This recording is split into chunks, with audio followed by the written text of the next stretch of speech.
बिस्मिल्लाहिर्रहमानिर्रहीम। अस्सलाम वालेकुम नादरीन, आप यूट्यूब चैनल देख रहे हैं। मैं इमरान खान हूँ। नादरीन, 2-3 दिन से पाकिस्तान के सोशल मीडिया पे एक टॉप ट्रेंड चल रहा है कि एक्सटेंशन नामंजूर, फौज पे कब्जा नामंजूर। और अब इमरान खान साहब ने जो बातें की उनमें 2 ट्रेंड और चल रहे हैं कि जहनी मरीज नामंजूर, और एक चल रहा है कि आज़ादी हासिल करेंगे या मौत। अब ये ट्रेंड लगातार पाकिस्तान के सोशल मीडिया पे चल रहे हैं, जो पाकिस्तान की यूथ और नौजवानों के अंदर जो जज्बात हैं उन्हें जाहिर करते हैं। क्योंकि देखें, जो 27वीं आईनी तरमीम है उसको जोड़ा जा रहा है मौजूदा आर्मी चीफ फील्ड मार्शल के बढ़ते हुए इख्तियारात के साथ। और ये बात मैं नहीं कर रहा, बहुत सारे और लोग कर रहे हैं। कुछ टाउट्स हैं, उन्होंने बड़ी मुश्किल और शकील किस्म की उर्दू में कुछ ऐसे ट्वीट लिखे। अब इन लोगों को मैं जानता हूं, इन लोगों के साथ काम करता रहा हूं, तो इनकी उर्दू में इतनी जान नहीं है कि ये वैसा लिख सकते। बल्कि जैसे ट्वीट्स इन्होंने लिखे, ऐसे ट्वीट्स तो तारिक मतीन भाई और आफ्ताब इकबाल भाई भी नहीं लिख सकते। हालांकि वो दोनों बड़ी ज़बरदस्त उर्दू दान, मैं उन्हें कहता हूं दोनों को। वो बड़ी अच्छी उर्दू बोलते हैं, उर्दू को बड़ा अच्छा जानते हैं। वो भी इस तरह की ट्वीट नहीं लिखते जिस तरह की ट्वीट्स इन टाउट्स को लिख कर दी गई। इसका मतलब यह है कि सिस्टम में कोई एक आदमी ऐसा भी आ गया है जिसको अच्छी उर्दू लिखनी आती है और जो रजिस्टर करना चाहता है कि ये उसके लिखे हुए ट्वीट्स हैं, तो साहब बहादुर जब देखें तो उन्हें पता चल जाए कि जनाब ये हमारे आदमी ने लिखे थे। वो अलग से नजर आते हैं और टाउट्स भी जनाब उनको पकड़ के कॉपी पेस्ट कर देते हैं। बताया ये जा रहा है कि जनाब फौज के स्ट्रक्चर के अंदर कोई तब्दीली हो रही है, तो उसके लिए तो किसी आईनी तरमीम की जरूरत नहीं है। फौज की जो ऑपरेशनल सलाहियतें हैं उनके अंदर कुछ अगर उनको दिक्कत है तो वो इंटरनली मैनेज कर सकते हैं। फौज का अंदर पूरा एक मैकेनिज्म है, वो उसको जो चाहे कर सकते हैं। लेकिन यहां पे मामला आईन में तरमीम का है। आईन में तरमीम करके जो फील्ड मार्शल आसिम मुनीर हैं उन्हें ज्यादा इख्तियारात देने की कोशिश की जा रही है। अब इसका रीजन क्या है? शहजाद अकबर साहब भी इस पर बात करते हैं। इस्लामाबाद में कोई दोस्त हैं, वो खबरें देते हैं, बात नहीं करते। यानी जितने जर्नलिस्ट हैं इस्लामाबाद में, उनसे आप बात करें तो वो खबरें दे देते हैं, बात नहीं करते। और वो ये कहते हैं जी कि अगर हमने बात की तो हम फंस जाएंगे। वहां इस्लामाबाद में बैठ के बात करना बड़ा मुश्किल है। लेकिन जो पिक्चर पूरी बन रही है वो ये है कि आसिम मुनीर साहब के अंदर एक खौफ है, एक परेशानी है कि मेरा बनेगा क्या। क्योंकि जो कुछ पाकिस्तान में हो गया है ना, जितनी दफा कत्लेआम हो गया, जितना पाकिस्तान में जुल्म हो गया, मजहबी सियासी जमातों के बंदे मार दिए, पीटीआई के बंदे मार दिए, हर एक जगह के ऊपर जुल्म बर्बरियत, जो बलूचिस्तान में खवातीन के साथ किया, जो कबायली इलाकों में नौजवानों और बच्चों के साथ किया, ये जो कुछ भी पाकिस्तान में हो रहा है, एक आर्मी चीफ के ऊपर इसका बोझ तो होगा, ये ऑब्वियस है। वो इसको ठीक समझ के भी कर रहा हो तो उसके ऊपर ये बोझ तो रहेगा। तो अपने आप को महफूज रखने की एक जो जबिलत है इंसान के अंदर, वो तो होती है। इससे पहले वो फील्ड मार्शल बने ताकि ताहयात वो एक मिलिट्री ऑफिसर रहें, उनकी रिटायरमेंट कभी ना हो। क्योंकि जब तक वो इस ओहदे पे रहेंगे, वो सिविलियन कोर्ट्स में जाने की बजाय वो ये मामला उठाएंगे, जी मुझे लेकर जाओ फौजी अदालतों में, तो वहां उन्हें प्रोटेक्शन मिल सकती है। तो अब एक नया ओहदा जो है वो भी क्रिएट किया जा रहा है मुबैना तौर पे, और उसके बारे में दावा यह है कि आसिम मुनीर साहब को लामहदूद इख्तियारात दिए जाएंगे फौज को कंट्रोल करने के लिए, और जो सिविलियन के पास फौज का कंट्रोल है मुबैना तौर पे वो भी कम हो जाएगा। अब आप एक नया सिनेरियो देखिए कि ऐसा लगता है कि दुनिया के तमाम ममालिक के पास फौज होती है। यानी दुनिया का जो हर मुल्क है उसके अंदर एक फौज होती है ना, जो उस मुल्क के मुताबिक काम करती है। दुनिया के हर मुल्क के बाद अमेरिका, यूरोप के सारे मुल्क, ऑस्ट्रेलिया, चाइना, रशिया, सबके पास एक एक फौज है। लेकिन पाकिस्तान इस तरमीम के बाद जो पिक्चर खींची जा रही है, अगर वो हो जाता है तो एक ऐसा मुल्क बन सकता है जहां पे एक फौज के पास एक मुल्क होगा। मुल्क के पास फौज नहीं होगी, फौज के बाद एक मुल्क होगा कि जनाब ये मुल्क हमारे पास है, अब हम फैसला करेंगे इसे कैसे चलाना है। देखिए ना, कल वो क्या बता रहे थे कि जनाब सोने के ज़खायर का पता चला है तो आर्मी चीफ को जाके बता दिया गया। क्यों जी? उनका ताल्लुक क्या है सोने के ज़खायर से? उन्हें आर्मी चीफ लगाया हुआ भाई, उन्होंने जाके हिफाजत करनी है दुनिया में पाकिस्तान की। उन्होंने मादनियात नहीं खोदनी, ना ये उनका काम है, ना उनसे ये होगा, ना इसके लिए वो ट्रेंड है, ना इसकी उनके पास तालीम है। बहरहाल ये अब तरमीम जो है वो मुतनाज़ होती जा रही है। बंदे लॉन्च हो रहे हैं तरमीम के लिए। फैसल वाडा लॉन्च हो चुके हैं, MKM लॉन्च हो चुकी है, कुछ और तोहफे जो हैं वो लॉन्च हो गए, कुछ अभी मजीद निकाले जाएंगे, उनको धूप लगवाई जाएगी। जो लोग बिल्कुल पसे पर्दा चले जाते हैं उन्हें निकाल के अपने अपने असासों को लाया जा रहा है कि निकलो भाई, निकल के बताओ कि आईनी तरमीम तो हर हाल में पास करनी है, इसके अलावा तो हल कोई नहीं है। आमिर इलियास राणा साहब बड़े अच्छे जर्नलिस्ट हैं, ये पीएमएलएन के बहुत करीब है क्योंकि नवाज शरीफ साहब के तकरीबन तमाम दौरों में ये उनके साथ रहे हमेशा, और नून लीग की क्योंकि बीट करते हैं तो उन्हें काफ़ी नून लीग के हवाले से आइडिया रहता है। तो उन्होंने भी पोल खोल दिया। वो डीजी आईएसपीआर आकर कहते हैं जी हमारा तो सियासत से ताल्लुक ही कोई नहीं है, कोई ताल्लुक हमारा सियासत के साथ नहीं है। तो आमिर इलियास राणा साहब जो हुकूमत को कवर करते हैं उन्होंने आके पोल खोल दिए। उन्होंने बताया जी कि आज़ाद कश्मीर में अदम एतमाद क्यों नहीं हो रही। देखिए, आज़ाद कश्मीर में याद रखिएगा कि पीपल्स पार्टी अपने नंबर पूरे कर चुकी है, और ये खबर आपको मैं 10 दिन पहले दे चुका हूं कि पीपल्स पार्टी के आज़ाद कश्मीर में नंबर पूरे नहीं हैं, पूरे से ज़्यादा हैं। वो बड़े आराम से तहरीक अदम एतमाद ला के और 24-48 घंटों में जितना टाइम वो लेना चाहें वो अपनी हुकूमत बना सकते हैं। और जो वहां वज़ीर आज़म है वो ऑप्शन भी सोच रहा था इस्तीफा देने की, लेकिन आमिर इलियास राणा साहब ने ये बात की, मोहसिन बेग ने भी ये बात की, जो मौजूदा आर्मी चीफ के ताल्लुक वाले पुराने, जब ये आर्मी चीफ बने तो उनकी और इनकी एक हंसते हुए तस्वीर बहुत वायरल हुई थी। फौज कहती है हमारा सियासत में किरदार नहीं है। ये बता रहे हैं कि अगलों ने रोक दी है तहरीक अदम एतमाद आज़ाद कश्मीर में कि पहले 27वीं तरमीम करो फिर अगली चीजें मिलेंगी, कुछ लो और कुछ दो होना है। 27वीं तरमीम दो, गिलगित बल्तिस्तान और आज़ाद कश्मीर लो, यही सौदेबाजी है जनाब। ये सौदेबाजी जो है वो आमिर इलियास राणा साहब ने बताई, तो चीजें ऐसे एक एक करके जो है वो खुल जाती हैं। एक और इंटरेस्टिंग नाजरीन और बड़ी खबर है, और ये अमेरिका से है, मैं इसलिए बीच में सुना रहा हूं कि पाकिस्तान के निजाम को आप देखें, पाकिस्तान आगे क्यों नहीं बढ़ पाता, और अमेरिका को हम क्यों कहते हैं सुपर पावर है, बहुत ताकतवर है। देखें, पाकिस्तान की फौज अमरीकी फौज के सामने बहुत कमजोर है, पाकिस्तानी फौज के हथियार अमरीकी फौज के हथियारों के सामने बहुत कमजोर हैं।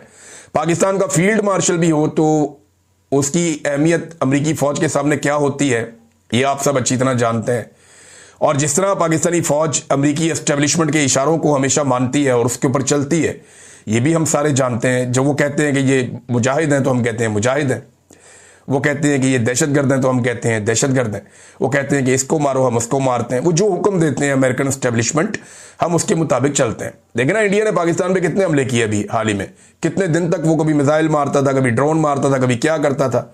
जैसे ही अमरीकी हुक्म आया पाकिस्तान ने जंगबंदी कर दी, क्योंकि पाकिस्तान ने जैसे ही इंडिया पे अटैक किया अमरीकी हुक्म आ गया, पाकिस्तान रुक गया। हमें भी चाहिए था ना 2-4 दिन फेंटी लगाते जिस तरह वो कर रहे थे, लेकिन हमारी फौज जो है वो अमेरिका का हुक्म फौरन से पहले मान लेती है। अब अमेरिका का जो एक सबसे बड़ा हब है न्यूयॉर्क, वहां पर ज़हरान ममदानी ये जीत गए हैं इलेक्शन, और ये सिटी मेयर मुंतखब हो गए डोनाल्ड ट्रंप के खिलाफ इलेक्शन लड़के। देखिए, डोनाल्ड ट्रंप अमेरिका का सदर है, न्यूयॉर्क तो वो पहले भी नहीं जीत पाया था, बहुत क्लोज मार्जिन से कमला हैरिस ने उनको हरा दिया था डोनाल्ड ट्रंप को ये पिछले साल इलेक्शन में। लेकिन डोनाल्ड ट्रंप की अब हुकूमत है और बड़ी ताकत है, तो उम्मीद की जा रही थी कि डोनाल्ड ट्रंप वहां पे अपना उम्मीदवार जितवा लेगा, लेकिन अलग अलग उम्मीदवार मिलकर भी इतने वोट हासिल ना कर सके कि ज़हरान ममदानी को हरा दें। ये है कौन? ये जी युगांडा के अंदर पैदा हुए 1991 में, 34 साल इनकी उम्र है, और युगांडा में पैदा हुए, साउथ अफ्रीका में भी रहा कुछ अर्सा, उसके बाद 7 साल की उम्र में ये न्यूयॉर्क में आ गया, और अब 27 साल के बाद वो इस शानदार न्यूयॉर्क का मेयर बन गया। ट्रंप ने इसकी बदतरीन मुखालफत की, लेकिन इसके बावजूद बड़े सियासी पैंतरे इस्तेमाल किए, लेकिन ये बंदा मेयर बन गया और जीत गया। ये ट्रंप की पहली बड़ी शिकस्त है सदर बनने के बाद। ट्रंप के खिलाफ बहुत ज्यादा जज्बात पैदा हो चुके हैं अमेरिका में, और बहुत बड़े बड़े एहतजाज भी हुए। ऐसे एहतजाज तारीख में कभी नहीं हुए किसी सदर के खिलाफ पहले ही साल में, जैसे डोनाल्ड ट्रंप के खिलाफ हो रहे हैं। एक दो चीजें मैं इसमें आपके सामने रखता हूं। ममदानी ने जीतने के बाद कहा कि मौरूसी सियासत का खात्मा मैंने कर दिया, मैं मुसलमान और डेमोक्रेटिक सोशलिस्ट हूं। ट्रंप, मुझे मालूम है कि आप मेरी तकरीर देख रहे हैं। ट्रंप, सुन लो, न्यूयॉर्क तारिक वतन का शहर है, यानी इमिग्रेंट्स का शहर है, जो बाहर से आते हैं लोग। तारिक वतन ही न्यूयॉर्क को चलाएंगे। आज हमने खौफजदा करने वालों को जवाब दे दिया है, ये शहर आपका है, जमहूरियत आपकी है। आपने साबित कर दिया कि ताकत आपके हाथों में है। मेयर के इंतखाब में जीतने के बाद ज़हरान ममदानी ने यह भी कहा, और यह भी कहा कि अगर तुम हम में से किसी एक के पीछे आओगे तो फिर हम सबको सामने पाओगे, हम सबका मुकाबला करना पड़ेगा तुम्हें, यह भी कहा ममदानी ने। तो एक तो डोनाल्ड ट्रंप और उसके नजरिए को शिकस्त हो गई, लेकिन आप देखेंगे अमेरिका के अंदर ना तो उसका इंतखाबी निशान छीना गया, ना कागजात नामजदगी मुस्तरद किए गए, ना जबरी तौर पे गुमशुदगियां हुई, ना ही इंटरनेट और मोबाइल फ़ोन बंद किए गए, पुलिस का टॉर्चर भी नहीं हुआ, वोट जो वोटर्स के वोट हैं वो दूर दराज इलाकों में मुंतकिल भी नहीं किए गए, गिरफ्तारियां भी नहीं हुई, चादरों और चार दीवारियों का तकद्दुस भी पामाल नहीं हुआ, और बिलाखिर फॉर्म 47 भी यहां पे पाकिस्तान में जारी किया गया था, वो भी वहां पे नहीं हुआ। अब ये बंदा जो है गजा में नस्ल कुशी के भी खिलाफ है। आप गौर करें नाज़रीन, पाकिस्तान के अंदर एक आर्मी चीफ की ख्वाहिश के ऊपर पूरी हुकूमत बन जाती है। एक इलेक्शन कमीशन जो है वो पूरा का पूरा इलेक्शन उल्टा के यहां से वहां कर देता है, और जिस तरह के हथकंडे हमने एजेंसियों को इस्तेमाल करते हुए देखे इलेक्शन से पहले, कोई सोच भी नहीं सकता। लेकिन न्यूयॉर्क में डोनाल्ड ट्रंप इलेक्शन लड़ने के अलावा और कुछ नहीं कर सका, कुछ भी नहीं कर सकता। यह है डेमोक्रेसी, जिसकी वजह से अमेरिका सुपर पावर है और हम उसके गुलामों के अंदर से एक गुलाम है। यह बात सच है, आपको बुरी लगती है तो लगती रहे। इमरान खान ने कहा था कि एब्सोल्युटली नॉट। देखें अमेरिका और उसके गुलामों ने इमरान खान का क्या हाल कर दिया, और आज अमेरिकन पशेमान है कि यार ये क्या हमने कर दिया, लेकिन वो अपने काम निकलवा रहे हैं। अमेरिकन तो कभी इस पर खुश नहीं होंगे, लेकिन अपने मुल्क के अंदर वो डेमोक्रेसी रखते हैं, हमारे मुल्कों के अंदर वो डेमोक्रेसी पसंद नहीं करते। नाजरीन, अडियाला जाने वालों की एक नई लिस्ट भिजवा दी गई है, और ये जो नई लिस्ट है इसके अंदर कौन कौन शामिल है? सुहेल अफरीदी का नाम है, मीना खान अफरीदी हैं, और मुश्ताक गनी हैं, फ़खर जहान खान हैं, ये साबिक मिनिस्टर हैं, तैमूर खान झगड़ा हैं, इमरान खान साहब के साथी, इन्हें नहीं मिलने दिया जा रहा बड़े अरसे से, और मुइन कुरैशी साहब है MPA, जो पंजाब के अंदर बड़ा रोला शोला डाल के रखते हैं। तो ये 6 बंदों के नामों की एक लिस्ट भिजवाई गई है। सलमान अकरम राजा साहब के इसके ऊपर दस्तखत हैं।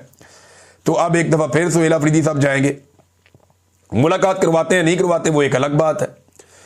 लेकिन सुहेल अफरीदी साहब पार्लियामेंट पहुंचे थे, कौमी असम्बली में, और PTI ने वहां पे एक करारदाद भी जमा करवा दी है कि सुहेल अफरीदी एक वज़ीर आला, उसकी इमरान खान से मुलाकात नहीं करवाई जा रही। कौमी असम्बली में करारदाद जमा करवाई गई है, और सुहेल अफरीदी ने यह भी कहा कि 17 सीटों वालों को तो यह हक ही हासिल नहीं है कि वो एक आईनी तरमीम कर दें। एक्चुअली तो शहबाज शरीफ और उनकी पार्टी ने 17 सीटें जीती हैं, बाकी सीटें बाकी जमातों ने जीती हैं, और 180 से ज़्यादा सीटें इमरान खान साहब की जमात ने जीती हैं।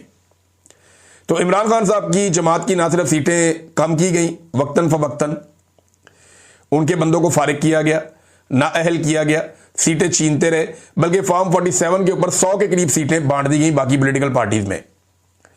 यहां से PMLN ने काफ़ी सीटें हासिल कर ली, और फिर बिलाखिर जो पाकिस्तान तहरीक इंसाफ की मखसूस नशिस्तें थी वो भी दे दी गई।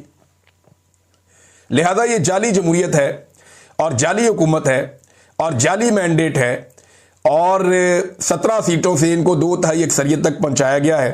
वो बहुत ही हैरान कुन और परेशान कुन है। इस तरह मुल्क नहीं चल सकता। आप जो मर्जी करें, ऐसे कभी भी मुल्क नहीं चल सकता। लेकिन ये बजिद्द है कि जनाब हमने ऐसे चला के दिखाना है। तो मैं आपके सामने एक चीज और रखता हूं कि इन्होंने पाकिस्तान का हाल क्या कर दिया, और इनकी जिद्दबाजी खत्म नहीं हो रही। ये एक खबर आप देखें कि दावे इनके ये हैं कि जनाब हम 100 अरब डॉलर वहां से ला रहे हैं, 200 अरब डॉलर वहां से ला रहे हैं, 10 अरब डॉलर वहां से ला रहे हैं, 20 अरब डॉलर वहां से ला रहे हैं। इन्होंने कौम को 150, 200, 250 अरब डॉलर गिना दिया है। ये भी आ रहा है, ये भी आ रहा है, ये भी आ रहा है। 2 अरब डॉलर का चूना ये लगा रहे हैं पाकिस्तानियों को कि जनाब आजरबाईजान से आ रहा है। शहबाज शरीफ साहब हर 2 महीने बाद आजरबाईजान का चक्कर लगा के आते हैं, पता करें ये चक्कर क्या है। तो अभी तक जो समझ आई है वो ये आई है कि आजरबाईजान कोई पाइपलाइन बिछा रहा है पाकिस्तान के अंदर, जिसके ऊपर उसको पैसा मिलेगा बहुत, और ये IPPs के तर्ज का मुआहदा है। वो जब पाइप बिछा देंगे उसमें से तेल गुजरे या ना गुजरे, उसको इस्तेमाल करें या ना करें, आपने आजरबाईजान को पैसा देना ही देना है, उसका आपने उसका रेंट पे करना ही करना है। ये IPPs के तर्ज का एक मुआहदा शहबाज शरीफ साहब कर रहे हैं आजरबाईजान में कंपनी के साथ। ये बार बार आजरबाईजान लेने क्या जाते हैं, इनके बच्चे भी साथ जाते हैं। कहीं इस कंपनी में इनके शेयर्स तो नहीं है, कहीं ऐसा तो नहीं है कि इस कंपनी के पीछे यही लोग बैठे हों, या इस कंपनी के पीछे एक और कंपनी हो जिसके अंदर ये बैठे हों। भारत आजरबाईजान नस नस के जाते हैं शहबाज शरीफ साहब, और फिर जा रहे हैं आजरबाईजान एक मरतबा। तो इन्होंने बड़े दावे किए जनाब इन्वेस्टमेंट आ रही है। अभी जो जरदारी साहब है वो कतर के दौरे पे हैं, जनाब इन्वेस्टमेंट आएगी, इन्वेस्टमेंट खे आएगी, ये खबर आप पढ़ें, और ये बहुत फैली हुई है हर तरफ। मैं आपको उठा के siyaasat.pk से सुना रहा हूं। गैर मुल्की बराह रास्त सरमायाकारी को मुसलसल धचके, कतर के अलसानी ग्रुप ने पोर्ट कासम पावर प्लांट में हिस्सेदारी बेचने का इंदिया दे दिया। उन्होंने पोर्ट कासम के 1320 मेगावाट कोयले से चलने वाले बिजली घर में अपनी 49% हिस्सेदारी फरोख्त करने का इरादा जाहिर किया है। अब आप अंदाजा करें, ये $1 अरब से ज्यादा पैसे हैं उनके, कतर के। आप दुनिया से पैसे लेने जाते हैं, दुनिया अपने पैसे निकाल रही है। वजह यह है कि दुनिया को नजर आ रहा है, उन्हें यह पता है कि जनाब पाकिस्तान में उनका माल डूब जाएगा, क्योंकि जुनूनी किस्म के लोग जो है पाकिस्तान पे मुसल्लत किए गए हैं। ये किसी भी पागल